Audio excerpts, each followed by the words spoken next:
Fala, aprendizes! Vamos lá, segunda tentativa. Depois de alguns problemas técnicos, vamos ver se agora funciona. Esperar o pessoal aqui entrar. Olá, mãe, já entrou aqui. Vamos ver se agora... Vamos ver. Aê! Agora foi só inverter a câmera. Fala, aprendizes! Desvelhou, desvolta, volta. Peraí, antes que... Pronto. Problemas técnicos. O importante é que está funcionando. Boa noite, Vitor. Muito feliz pelo seu retorno, o retorno do Jedi. O bom filho a casa torna. Fico muito feliz que você está retomando as atividades no Instagram. Uma sala que a gente pode dizer comunitária, com muitos amigos, com muitos queridos do coração. Isso aí. Você já viu, né? Já tem que começar com um problema técnico. Senão, né? Senão não tem graça. Brincadeira. A gente testou, faltando 5 minutos pro horário, a gente testou, apertou o botão, tudo certinho. Na hora do show pra valer, olha como que acontece. Mas é isso aí. O que importa que agora... Só não erra quem não faz, né? Não é isso que a gente sempre diz? Exatamente. Então, agora que já estamos com o pessoal entrando, vamos ver aqui. Eu fixei o comentário, deixa eu apertar para fixar. Fixou. Acho que agora está certo. Bom, o pessoal já vai entrando, o pessoal que... Vamos ver quem do pessoal que entrou na primeira volta e na segunda. Às vezes o pessoal ficou... Talvez tenhamos perdido algumas pessoas aí no caminho. Mas é aquilo que a gente fala, faz parte, né? O processo do Instagram tem os seus percalços e já fizemos tantas atrapalhadas, né? Derrubamos o celular, pulou, então faz parte do processo. Né? Bora lá, vamos em frente que atrás vem gente, né? Como a gente costuma dizer. Exatamente. Zé já entrou, seja bem-vinda, tia querida. Bom, aqui agora o pessoal já está chegando. Já vi aqui, a mãe também já entrou logo no começo. E hoje nós estamos aqui finalmente de volta. Já fazia um tempo que estávamos sumidos, mas finalmente estamos retornando com as nossas atividades. Depois de algumas mudanças, depois de muita caminhada que teve. Você vai saber quando foi a última parte que estávamos fazendo live de forma constante. E resolvemos, a gente estava conversando bastante, pensando em qual temática abordar, qual conjunto de livros escolher, né? E então a gente resolveu falar sobre o Evangelho segundo o Espiritismo. Você quer fazer uns comentários? A gente tinha falado da questão, da diferença do Evangelho no Lar, que você tinha comentado. Então, eu estava conversando com o Vitor, cumprimentar nossos amigos que estão chegando aí. Deixa eu ver se eu vejo alguém aqui, fica mais fácil, né? Cumprimentar. Daniele, querida, o Ari, a Marina, o Nishida chegou também, o Avelino e eu também, por enquanto. Mas já mandei os aviõezinhos, a Leila chegou também, Carol Strebe estava aí também conosco. Gente, é o seguinte, o Vitor, para quem não sabe, é meu filho, e ele desenvolve esse projeto há muito tempo, antes de mim, dentro das redes sociais. Aliás, eu era o famoso cameraman dele, logo no começo, quando o projeto chamava-se Aprendizes do Evangelho. E a ideia nossa foi justamente, né, sugestão passar para o Vitor de fazer o Fala Aprendizes, que é o bordão que eles usam, né? Que ele usa, principalmente logo no começo, pegou a primeira fala lá, Fala Aprendizes, então Fala Aprendizes, e está retornando agora com uma versão diferente, o estudo do Evangelho segundo o Espiritismo. Não é um culto do Evangelho no Lar, como o Vitor do Coração de Luz faz aos domingos às 9 da noite, e nem também é o Evangelho no Lar que a Flavinha faz às 22 horas aos domingos. Ele é diferente. Ele é um estudo sistematizado que o Vitor está trazendo, capítulo a capítulo, parte por parte, sem pressa de terminar o livro, né? E ele é bem, como que a gente poderia dizer, muito fácil de acesso, porque a maioria dos espíritas com certeza tem o Evangelho segundo o Espiritismo, e se não tiver, também é fácil de conseguir pelas redes sociais, pela internet, em PDF. Tá? Então, o Vitor resolveu nos convidar para que a gente pudesse conversar sobre o prefácio do Evangelho segundo o Espiritismo. E uma coisa muito interessante que eu sempre trago para as nossas lives, nada é por acaso. E prefácio, né, é algo que vem antes. E aí, Vitor, passo a bola para você para que você desenvolva, né? Ou a gente vai fazer a questão da prece antes, como nós vamos fazer, antes de você entrar no mérito. Vamos ainda só, vou dar umas pinceladas na ideia exatamente aqui do projeto. E antes de começarmos, vamos aí fazer uma prece inicial. Só daí, então, dar essa pincelada aqui no primeiro momento. Porque a intenção, né, pensando entre os vários livros que a gente podia escolher, a gente, assim, queria pegar algo pautado no Evangelho, algo que pudesse ser aplicado nas nossas questões do dia a dia, algo que trouxesse reflexões morais e crescimento para cada um de nós. E pensando nisso, eu lembrei especificamente de uma história que fala que o Chico lia o Evangelho segundo o Espiritismo numa média de 4 vezes por ano. Chico Xavier lia o Evangelho segundo o Espiritismo numa média de 4 vezes por ano. Nós vamos fazer algo invertido. Nós vamos ler uma vez durante 4 anos. Mais ou menos aí, se a matemática deu certo, porque não fizemos nenhuma separação de exatamente um capítulo por live, porque seria 28 mais a introdução do prefácio daria 30, daria mais ou menos até a metade do ano. E falei, não, vamos, tem material aí para a gente ir com mais calma, abordar com um desenvolvimento maior. E ao mesmo tempo pensando, também não vamos item por item, que daria em torno de quase 10 anos de live. Falei, vamos fazer uma coisa intermediária. Então, a princípio, a ideia é a gente vai pegar aqueles subtópicos, aqueles tópicos e subcapítulos que aparecem dentro, né, do Evangelho segundo o Espiritismo, com as temáticas principais. Em alguns casos, talvez a gente aborde a mesma parte em mais de uma live, em outros casos, talvez a gente junte 2 numa só. Não temos exatamente um ritmo definido, vai ser de acordo com o estilo do conteúdo. Então, a princípio, a intenção seria que, por exemplo, vai ter, em um determinado capítulo, vai ter lá o nome do tópico e vai ter 3 itens que Kardec comenta sobre aquele assunto. Então, nós vamos falar dos 3 itens daquela vez. Em outro momento, mais frequentemente vai acontecer durante a Instruções dos Espíritos, minha intenção seria fazer uma live por comunicação de um mesmo espírito. Então, mais ou menos assim vai ser a divisão. A gente vai adequando. A princípio, vamos estar fazendo, então, de terça-feira, às 9 da noite. A intenção é que seja de uma média de meia hora, um pouquinho mais, um pouquinho menos, mas uma média de meia hora. Acreditamos que é um tempo adequado aí para fazer. E então vai ser ao longo desses 4 anos aí, concomitantemente com a minha faculdade que a gente está fazendo, né? Vamos juntando as duas coisas. Então, mais ou menos essa aí que é a nossa intenção. Acredito que do ponto técnico seria mais isso, a abordagem. Eventualmente, se alguma terça-feira não puder, a gente avisa, reorganiza, mas a gente vai divulgando sempre no Instagram. Eu acredito que o principal das questões técnicas é isso. Vamos realmente começar o estudo. Então, pedi para o meu pai fazer a prece de abertura para podermos iniciar. Eu gostaria de convidar a todos neste momento, aqueles que assim se sentirem confortáveis, fechar os olhos, mentalizar ao nosso lado a doce presença do nosso Mestre Jesus, pedindo a Ele que possa nos intuir, nos amparar, nos proteger, que as bênçãos que aqui recebermos se espalhem por todos os nossos lares e que as reflexões da noite possam trazer transformação espiritual para cada um de nós.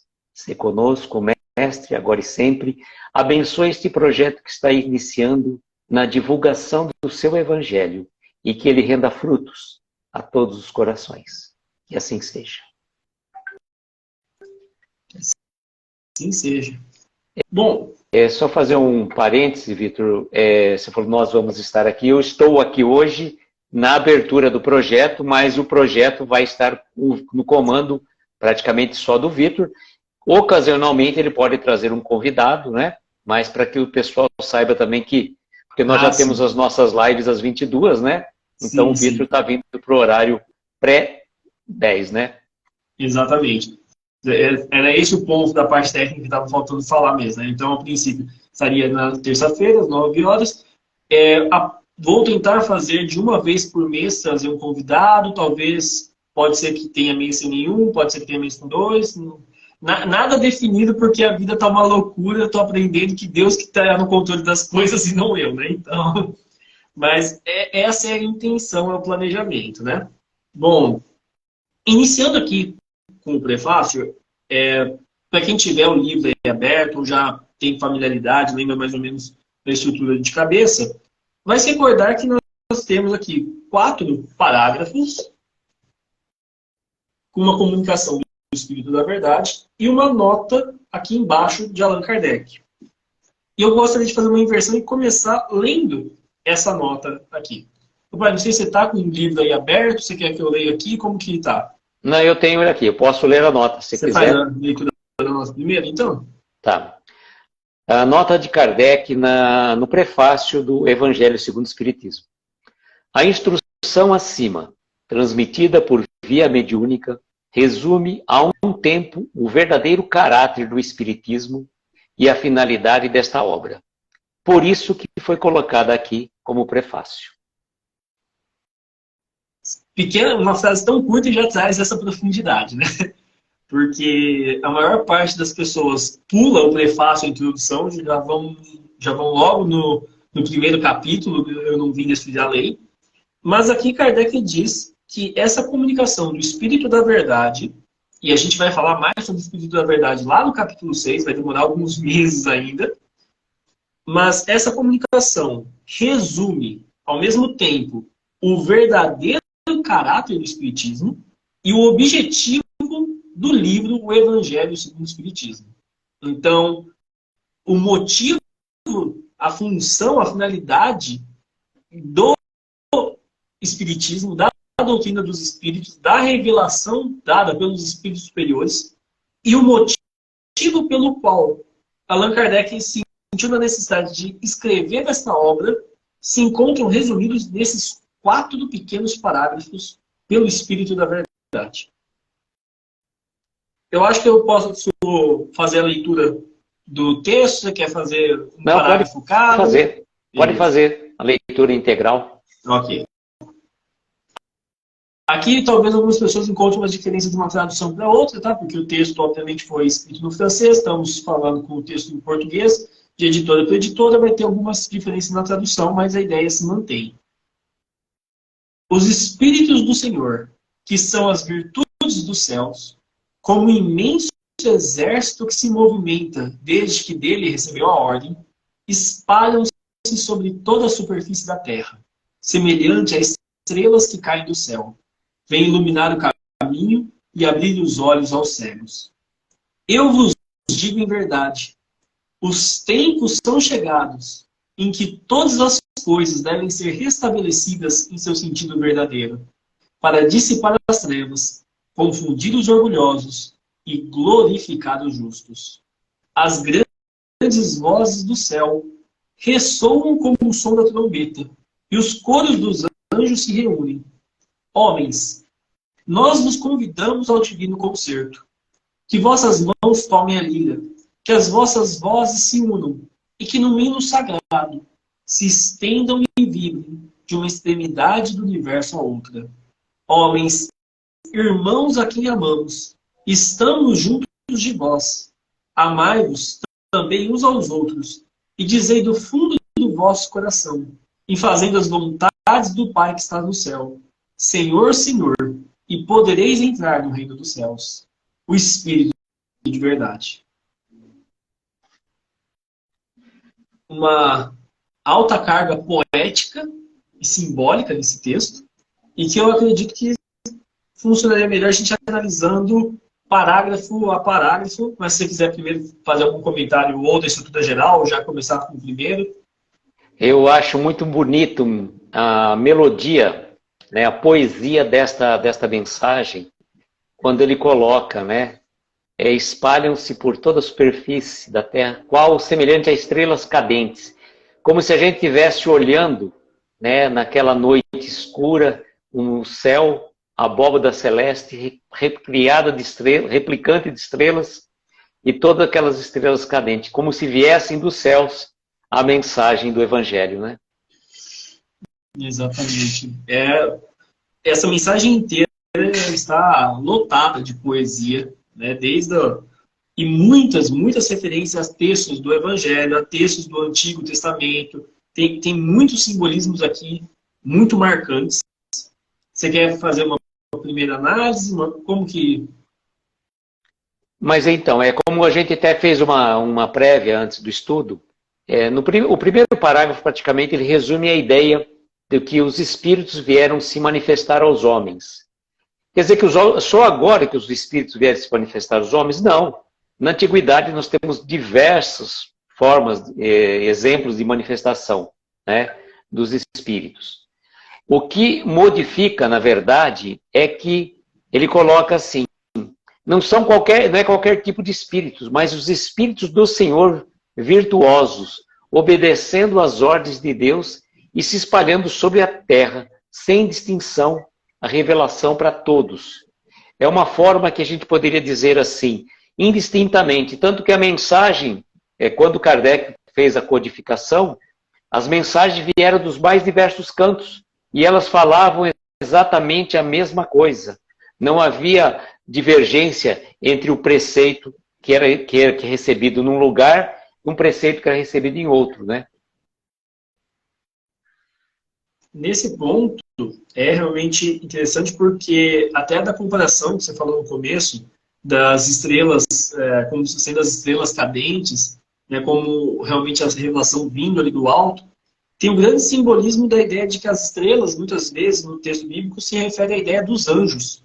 Então, aqui quando fala os espíritos do Senhor, que são as virtudes do céu, falam espíritos realmente angelicais, virtuosos, que vem como esse exército, né? Tem essa expressão também no Antigo Testamento, o Senhor dos Exércitos, que pode ser comparado com o Senhor das Estrelas, esse exército de anjos, essas legiões angelicais que servem a Deus nessa função realmente de obedecendo a ordem de alguém. Você vê realmente que existe aí uma hierarquia em que Deus está expressando a sua vontade e esses espíritos estão vindo fazer esse cumprimento. Estão vindo cumprir aqui na Terra as ordens de Deus, levando essa mensagem que a gente vai falar agora sobre o que é essa mensagem, sobre qual o sentido realmente, qual é essa revelação. A gente vai ver aqui esses pontos aparecendo nos próximos parágrafos, mas vindo sobre toda a Terra. Se eu não me engano, até em Mateus 23, 24, eu acho que é Mateus 24, tem um momento que Jesus fala sobre os tempos futuros e diz que naquele momento em que o sol se escurecerá, a lua não dará mais sua luz, as estrelas cairão do céu. Nesse simbolismo de que o sol representando a mensagem do Evangelho se apagando no mundo, as pessoas perdendo de valorizar, a lua não dando mais sua luz, que é essa função de refletir a luz do sol se apagando, ou seja, as pessoas que deveriam estar com a função de lembrar as pessoas sobre os ensinamentos de Jesus, estavam também se apagando, se perdendo do caminho. Vem então as luzes do alto nos lembrar sobre qual que é a mensagem de Jesus. Aqui o Uriel também chegou, seja bem-vindo. Uriel, meu amigo, mandou mensagem pra gente lá nos comentários, falando finalmente estamos de volta, né? Uriel, eu lembro, até cumprimentaram também todos os amigos que estão aí conosco, que já nos seguem também, mas eu lembro de uma live que você fez com o Uriel, e foi muito marcante aquela fala dele. O Uriel disse o seguinte: se ele fizer uma live e tiver apenas uma pessoa na live, mas aquilo que for dito servir para aquela pessoa, já cumpriu a missão, já cumpriu a finalidade. Eu achei tão tocante. Então, e o Uriel é uma pessoa, o perfil do Uriel tem bastante seguidor, ele faz um trabalho fantástico, né? A gente elogia muito, não só o Uriel, como tantos amigos que já fazem um trabalho de divulgação da mensagem. Mas o que a gente diz é isto: a essência, se servir para uma pessoa, já cumpriu a missão. Aquela fala, naquele momento, acolheu um coração que estava necessitado. Então, essa frase me tocou profundamente. Parabéns, viu, Uriel, pela inspiração, que normalmente foi um momento inspirador aquele dia. Ô, Vitor, o segundo? O segundo ele diz o seguinte, né, essa parte, é chegados os tempos que todas as coisas vão ser restabelecidas. E o que a gente fosse pensar, né, quanta alteração aconteceu nos textos ao longo de todo o período até a vinda do Espiritismo. Quantas e quantas alterações que foram feitas ao bel prazer dos interesses mundanos, a ponto de que a essência da mensagem do Evangelho se perdesse, né, ou se esfacelasse, podia-se dizer, né? Restabelecer as coisas no seu sentido original e verdadeiro, né? Restaurando, na verdade, os ensinamentos de Jesus na sua pureza, com o que Jesus trouxe para nós, né? Então ele faz uma separação do joio e do trigo, né? Todas as verdades se encontram no cristianismo. Os erros que nele se enraizaram são de origem humana. Então tudo que aconteceu dessas alterações, né? Dizendo isso, aquilo, acolá, que não condizia com a simplicidade, com a pureza do Evangelho, veio então o Espírito da Verdade para restabelecer a ordem, né? Confundir os orgulhosos e glorificar os justos, né? Dissipar as trevas. Na verdade, eu acho que o principal momento é esse, de dissipação das trevas, que até hoje ainda, infelizmente, continua a confundir os orgulhosos, os prepotentes, de um modo geral, não é? É bem interessante porque logo no começo desse parágrafo a gente já tem uma expressão muito característica, que é eu vos digo em verdade. Uma expressão muito específica do Novo Testamento, e aqui usada nesse momento pelo Espírito de verdade. Aquele Espírito que quando se comunica com Kardec pela primeira vez, e Kardec pergunta, fala, para ti chamar-me-ei a verdade. E essa questão mesmo dos tempos são chegados, até se não me engano, acho que no livro da Gênesis, Kardec vai trabalhar mais sobre esse conceito dos são chegados os tempos, mas é uma adaptação de uma frase lá no livro de Apocalipse, de João Evangelista, que você lembrou da live, da primeira live. Conta aí, filho. Aproveitar, os tempos são chegados, na verdade, é o seguinte, os amigos já ouviram falar essa história, mas é bom aproveitar, já que os tempos são chegados. Eu sempre fiz palestras presencial em várias casas espíritas e tudo mais, e o Vitor também trouxe o Vitor para fazer esse projeto de fazer palestras, né, fazendo cursos lá de oratória, palestrante e tudo mais. E quando chegou a pandemia, eu fui convidado pelo Leonardo, que é da Sociedade Beneficente Obreiros do Bem aqui de Araraquara, casa que nós frequentamos, para fazer uma palestra virtual pelo Facebook do Obreiros. E a responsabilidade que me tinha sido passado, além de falar, que eu ia ter o controle da administração da página do Face da casa. Diferente que você tem hoje no Instagram, que você consegue ter o feedback e tudo mais, naquela época você não tinha o retorno. Então me deu, literalmente, eu não consegui, eu travei e tive que pedir para o Vitor, de última hora, salvo engano, foi no dia 24 de maio de 2020, desculpa, 2020 não podia ser, 2020, e eu pedi para o Vitor fazer para mim, porque eu realmente travei. E uma coisa que eu falo para vocês que é muito interessante, se a gente se deixa vencer pela primeira dificuldade do caminho, a gente não caminhava. Então, se eu tivesse me curvado à dificuldade, o Vitor fez com muita propriedade a palestra, sem problema nenhum, mas se eu tivesse deixado aquele momento tomar conta de mim, eu não estaria fazendo todo esse trabalho que eu estou fazendo hoje. Não se o Aloysio querendo ganhar. Imaginasse que ele ia estar fazendo live no Instagram. Então, quem diria, né? Mas a gente só tem a agradecer as dificuldades que surgem em um determinado momento da vida, que acaba sendo uma porta que você abre para seguir em frente, né? Sim. E aqui sobre essa questão dos tempos são chegados, né? Diante dessa questão, é muito precisa essa fala, porque é uma referência bem direta a um texto de Apocalipse, escrito pelo evangelista João, em que ele fala, os tempos estão próximos. E é um texto que, obviamente, se a gente está falando isso aqui, é poético, simbólico, o texto de Apocalipse é mais estratosférico ainda, tipo assim, Chico Xavier fala que a mediunidade dele ainda custava para interpretar Apocalipse. Então, é um texto realmente muito denso de simbolismo, expressões próprias da época.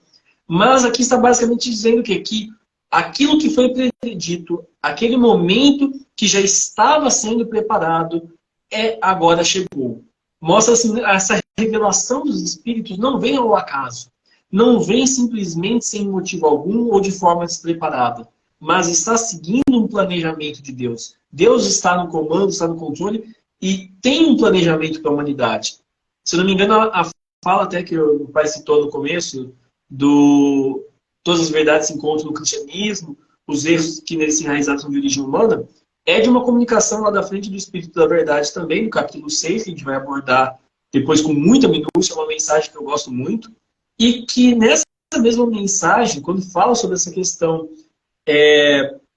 analisando, ele fala que meu pai não quer aniquilar a raça humana, quer que ajudando-vos uns aos outros, mortos e vivos, nos socorrais. Daí ele desenvolve mais sobre a parte, mas mostra assim, existe um planejamento de Deus para a humanidade.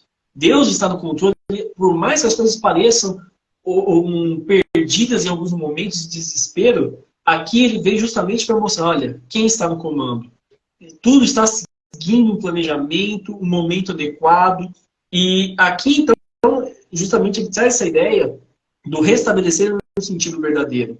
É curioso porque alguns estudos recentes mostram que na questão da questão, vamos dizer assim, da quantidade, da alteração de textos em si, não é nem falar que houve alterações tão grandes de uma época para cá. É espantoso, na verdade, ver, quando se encontrou recentemente nos pergaminhos do Mar Morto, textos de épocas antes de Cristo tão bem semelhantes com os que nós temos hoje. Mas o que realmente foi um grande problema é na questão das traduções. Porque se você vai traduzindo de um idioma para o outro, então o Antigo Testamento do hebraico para o grego, depois do grego para o latim, do latim para outras línguas, isso pensando que numa época a comunidade cristã se mantinha apenas no latim, numa época em que depois a sociedade não se falava o idioma, as pessoas, o povo como um todo, não tinha a noção do que o texto falava, ficava muito pela voz daqueles que tinham o acesso à informação e que poderiam passar da sua própria visão, e essas pessoas ficavam distanciadas do ensino do Evangelho. A gente vê, né, a figura de um Francisco de Assis, que vem justamente, né, já com essa intenção do reconstruir a igreja que estava ali em ruínas, no sentido mesmo de, já mostrando, havia um movimento em que a mensagem do Evangelho estava se perdendo a pureza da qual foi falada. E aqui então fala, é chegado o momento de restabelecer o verdadeiro sentido, de trazer novamente a pureza original do ensino do Evangelho. E aqui, né, então, se a gente analisar, o primeiro parágrafo falou o quê? Qual que é o caráter verdadeiro do Espiritismo aqui colocado no primeiro parágrafo? Os Espíritos estão se manifestando, não quaisquer Espíritos vindo e cumprindo a ordem de Deus. Eles estão cumprindo essa ordem num momento determinado e com uma função específica de restabelecer o sentido original do que Jesus falou. Até curioso, porque quando a gente fala então da verdadeira função do Espiritismo, a gente já vê que é restabelecer o sentido original do Evangelho. Nós temos de uma, duas, pelo menos, comunicações que eu já encontrei, fora outras que deve ter que me passou despercebido, de comunicação espírita falando que se a humanidade tivesse entendido o que Jesus falou e tivesse praticado, vivenciado, a comunicação dos espíritos seria desnecessária. E isso não é a comunicação de obra básica, evangelhos com o espiritismo. A gente vai chegar nesses textos lá na frente. A função da manifestação dos espíritos é auxiliar o homem a praticar o que Jesus trouxe. Se o homem já praticasse o caráter do espiritismo, nem haveria necessidade de ter o espiritismo, porque o homem já estaria praticando. Então isso é um ponto interessante que mostra. O espiritismo vem para consertar um desvio de rota do próprio ser humano. Um desvio de rota que, na verdade, já é até previsto por Jesus no própria época que esteve aqui. Porque ele fala aos discípulos, naqueles dias enviarei o Consolador, o Paráclito, o Espírito da Verdade, que o mundo ainda não pode conhecer, mas vós o conheceis, porque está junto de vós. Ele vos guiará em toda a verdade, restabelecerá o sentido. Tem toda essa parte já anunciada por Jesus. Ele já previu que as suas palavras seriam, infelizmente, não bem compreendidas ao longo dos séculos, e o homem ainda, como vasos de argila, que Paulo vai dizer, ainda enlameia a água cristalina do Evangelho. É isso mesmo. E na sequência nós vamos ter o terceiro, né, que é as grandes vozes do céu ressoam como as trombetas, né? Também um sentido figurado, né, que você deve compreender bem, né, os cânticos dos anjos que lhe associam. E aí vem o convite, né, o chamado. Nós vos convidamos a vós, homens, para que o divino concerto, né, tomai da lira e fazei uníssono as vossas vozes, e que no hino sagrado elas se estendam e repercutam de um extremo ao outro do universo. Olha só, como se todos nós conseguíssemos, né, falar a mesma língua, a mesma voz, entoarmos a mesma melodia, o mesmo canto.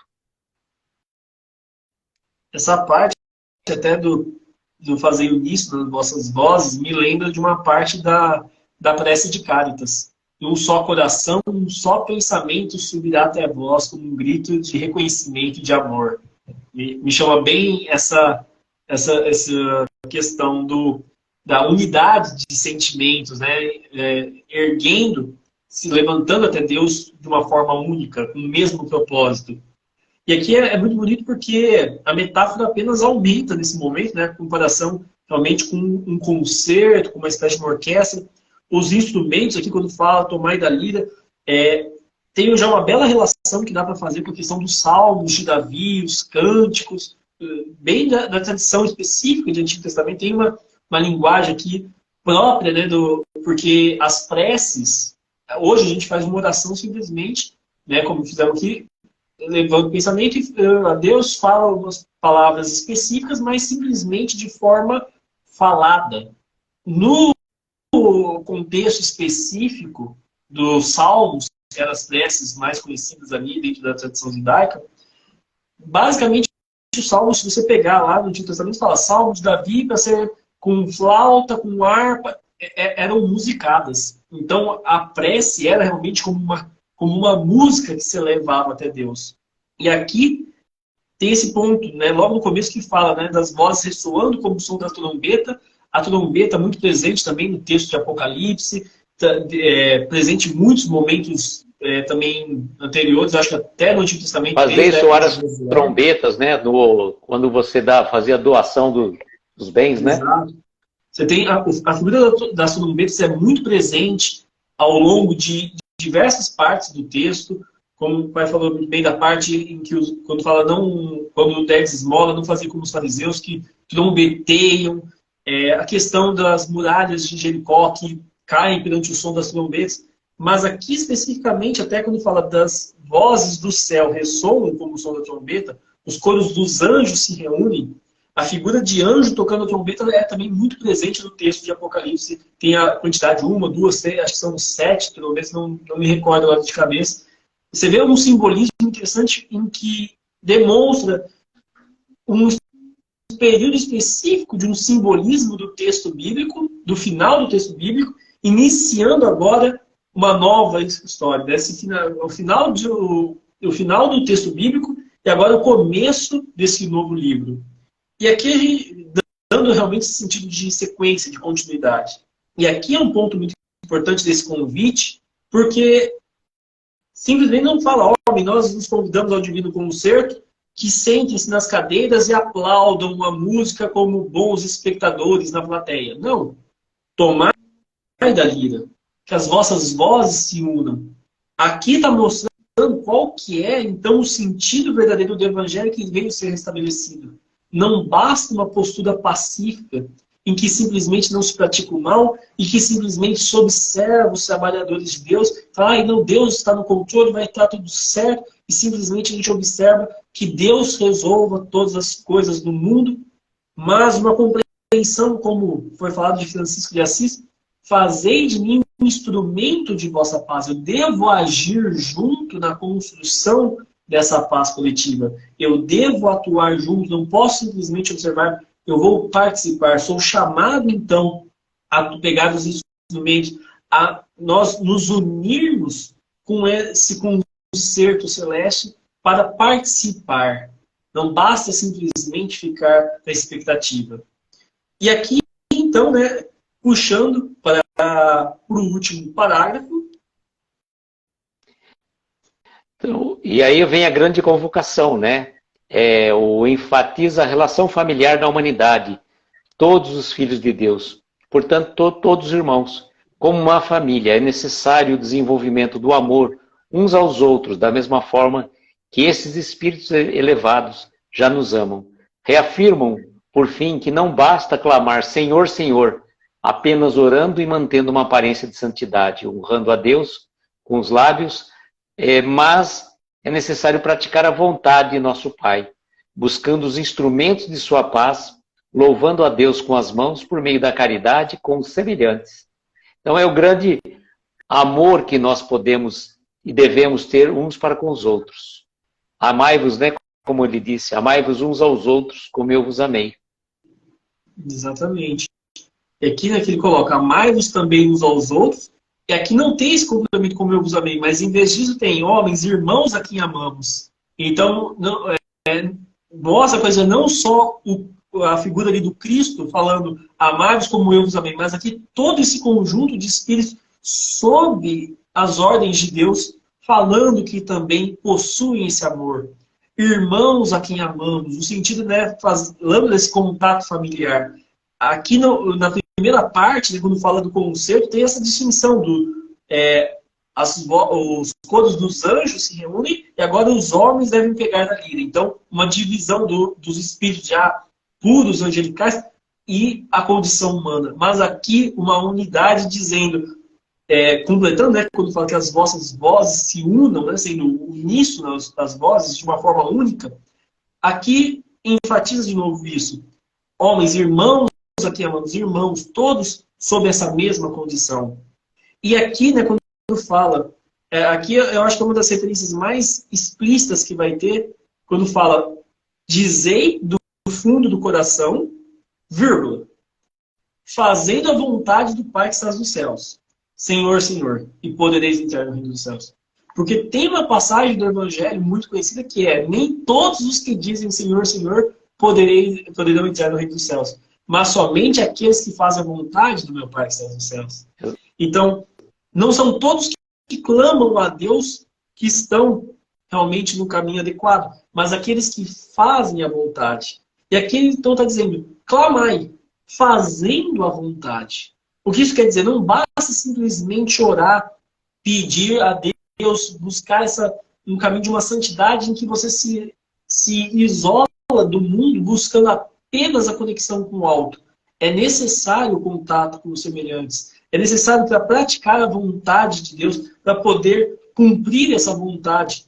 Da mesma forma que esses espíritos vêm até nós para cumprir a vontade de Deus, nos auxiliando, nós também devemos nos fazer como médiums desses espíritos, no sentido realmente de intermediários, e também auxiliar aqueles que nós podemos, nos fazendo assim intermediários do amor de Deus.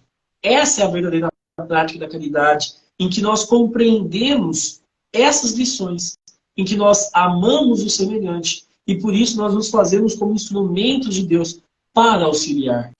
Esse, então, o caráter do Espiritismo, de os Espíritos vindo até nós para nos revelar o sentido verdadeiro do Evangelho e dizer, não mais na indiferença, não mais na expectativa, mas atuem, ajam, trabalhem em favor dos vossos semelhantes, amai, fazei a caridade, ide em direção ao irmão caído e estenda a mão para levantar. Acredito até duas passagens que dá para relacionar bem, né? Uma que eu acho que é de Isaías, que fala, este povo me honra com os lábios, mas seu coração está distante de mim. E aqui fala, dizei do fundo do vosso coração. O coração tem que estar em sintonia com isso. E daí, justamente nessa questão, a outra frase, eu acho que é da Madre Teresa, que diz, as mãos que trabalham são mais santas do que os lábios que oram. Porque você orar simplesmente pedindo a Deus, mas rejeitando o seu irmão necessitado, isso não é a verdadeira a caridade, não é essa a vontade do Pai. Por isso que fala, quando estiver levando sua oferta ao altar, se lembrar que teu irmão tem algo, vai primeiro, reconcilia com teu irmão, vai primeiro e cuida do semelhante. Se a gente não ama o semelhante, que vê, conhece, como vai amar a Deus que não vê e não conhece? Todo esse conjunto que mostra que para estar realmente ligados ao Pai, é necessário fazer a sua vontade. E isso envolve a atenção, o cuidado, o amor aos semelhantes, o amor ao próximo.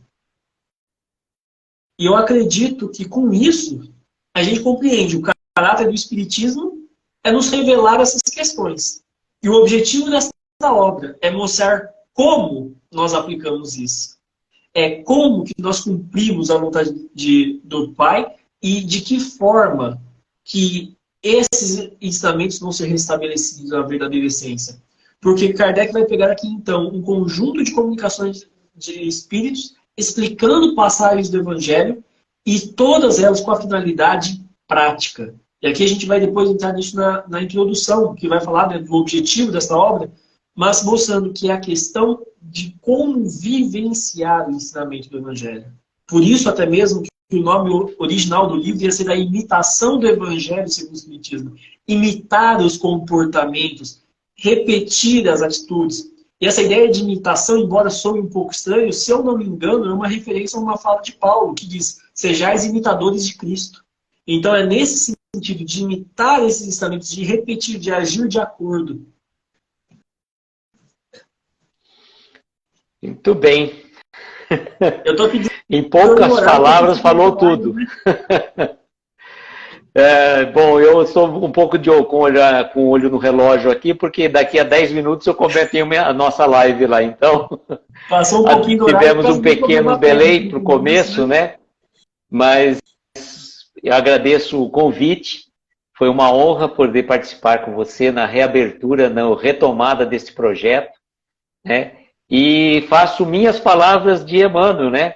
Começar um projeto é fácil, continuar é difícil, mas concluir é sacrificar-se. Então, persevere.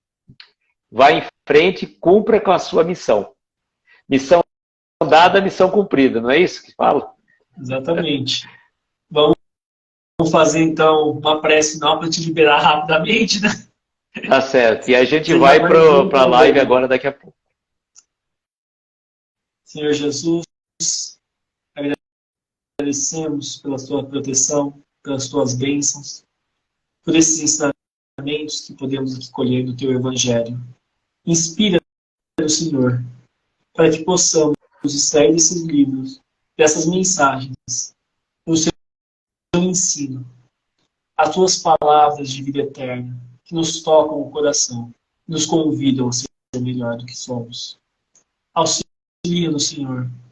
Estende a mão amiga.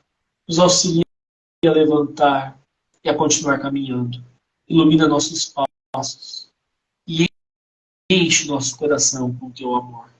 Para que possamos compartilhar esse cálice de amor, de bondade, de caridade com os nossos semelhantes. Que assim seja, Jesus. Que assim seja. Gente, muito obrigado a todo mundo que esteve aqui com a gente. Nos vemos, então, na próxima terça, às 9 da noite. E vamos aí avisando amanhã, nessa próxima semana, a gente começa com a introdução. Vai demorar um pouquinho para chegar no capítulo 1, mas vai valer a pena. Tudo de bom, Deus abençoe. Pai, muito obrigado por estar aqui junto. Eu que agradeço e desejo, como sempre, que nós tenhamos uma noite abençoada, de estrelas cadentes e luminosas, amparar os nossos mais belos sonhos. Muita paz, muita luz. E até daqui a pouquinho. Vamos lá. Tchau, gente.